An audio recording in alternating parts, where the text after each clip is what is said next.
Barbershop conversation, guys. Feel free to hit the subscribe button. So let's talk about this fight, man. And did Kell Brook quit? Yeah, he quit.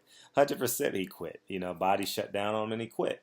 You understand what I'm saying? I in the 11th round, I was telling the person I was sitting next to that he was telling the corner to stop the fight for him, but they didn't get the signal. I can totally tell. When you watch boxing enough, you could tell when the fighter wants to quit because he didn't want to quit himself, but he ended up having to. So, anyways, let's talk about this fight and my prediction.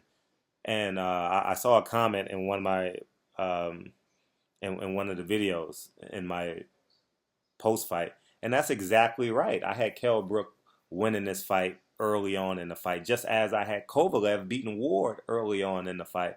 But that's what it takes when you consider yourself, not an expert yet, but when you consider yourself really, really good at breaking down fights.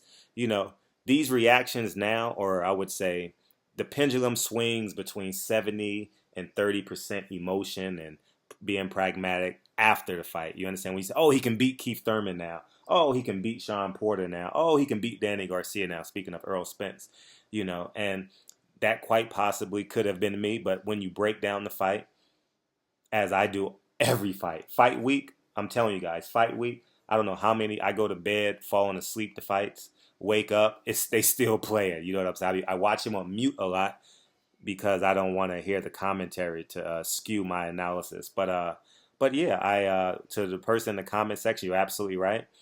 I had Kell Brook winning this fight when it was announced because I was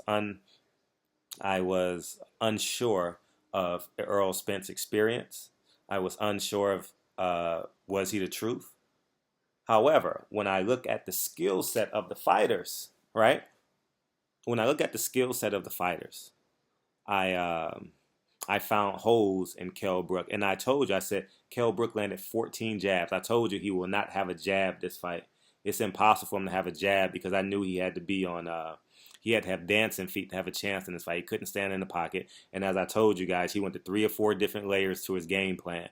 He led, he shot over the top, he tried to sit in the pocket, he danced a little bit, all that. You know what I mean? But it didn't hold up, and that's why you have to really, really, really, really, really look at the true intricacies of these fights, man. Just as I told you, Danny Garcia will not have a jab against Keith Thurman. It's just nuances that they do, and their opponent has that tells you that something that they're gonna have to take away. And I told you, Errol Spence will be a railroad track in this fight. Will be a railroad track. He will come straight and do the same thing all night because he believes his way works. And that's just the bottom line. And I appreciate you, the subscriber who listens to me, because in order for you to know that I had Kell Brook winning this fight when this fight was announced, is I was just going off experience and I thought lack of experience for Errol Spence, and quite possibly his game didn't travel. Like they say in basketball, your game doesn't travel. You know what I mean? So I am really proud of Errol Spence. Now he's going to chase after the belts and attempt to unify the division. And shout out and then I want to talk about another thing too. But you guys aren't going to get the credit for it. But everyone who did a video on Errol Spence the last 2 years deserve a pat on the back, because we are, and I'm going to use this unequivocally, I am pretty solid on this.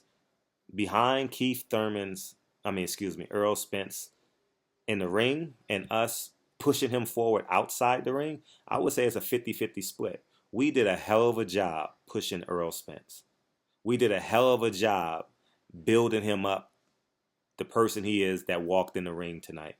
We did a hell of a job. So kudos to everyone in videos, media, but I'm actually more attached to YouTube media than anyone else. I talk to Town Biz 5 times a week, 78, maybe once a month.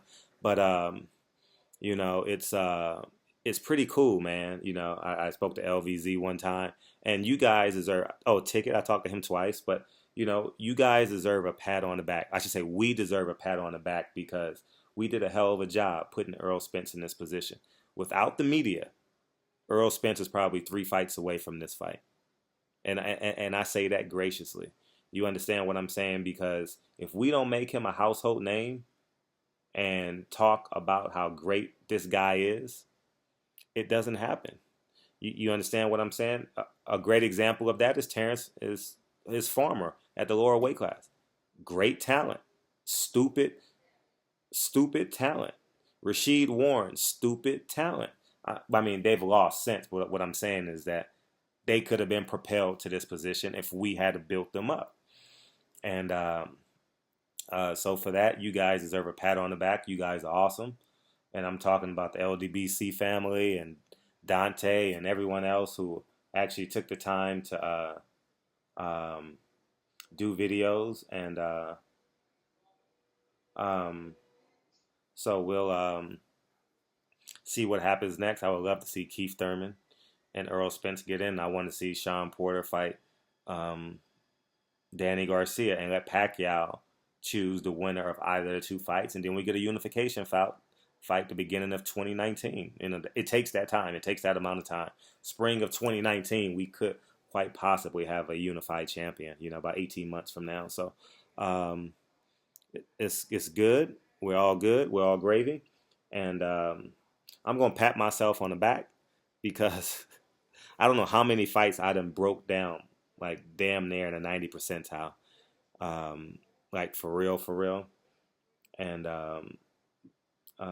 so I think you guys need to check with me before you place your bets the week of the fight. Actually, Wednesday or Thursday, I'm pretty secure. I'm pretty secure in my bets in terms of the fights. So, anyways, man, Barbershop Conversation. Gotta take this call. This is a guy calling me from the UK, and I talk to you guys soon. Peace.